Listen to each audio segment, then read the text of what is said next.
There's a huge housing problem in New York City, and maybe it takes different shapes in different communities, but the fact is finding a place to live that's safe, that's affordable and decent has always been difficult, and it only grows more difficult. It's okay now. I used to live in a basement apartment and realized that the sewage, raw sewage was leaking under. We didn't know. And it was mold. It got to the point where you just couldn't mask the smell anymore. The mold was coming out in the drywall. And I got diagnosed with multiple sclerosis in 2006. That apartment sent me to the hospital twice. So I had to go.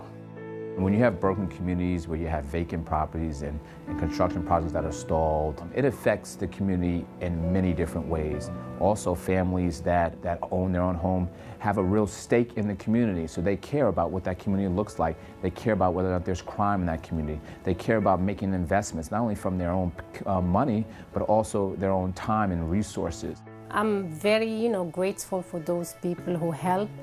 And even us, we learn from them that we should help too. I get satisfaction each and every day because I'll teach a group of people that know absolutely nothing, and then they'll be doing their sheetrocking and doing their moldings and just painting, and then they take a step back and say, wow, look what I did today.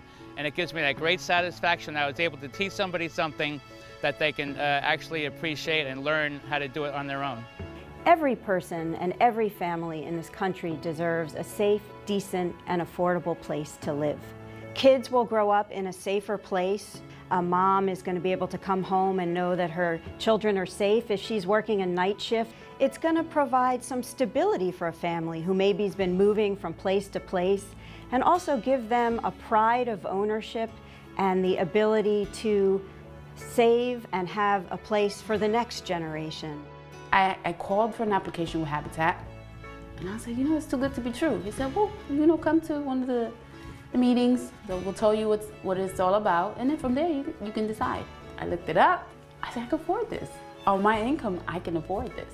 Every time I'm at one of these builds, I'm there with the families and their sweat equity, and they have a smile on their face, and they're excited to be there, and just give me great inspiration. They've somehow maybe fallen through the cracks a little bit. And Habitat, it's not a handout, it's a hand up. And with their hard work, they get to get in a new home. America, it's a dream for everybody. A lot of people, they want to change the city or the states, but for me, I love New York, especially now when I have my home.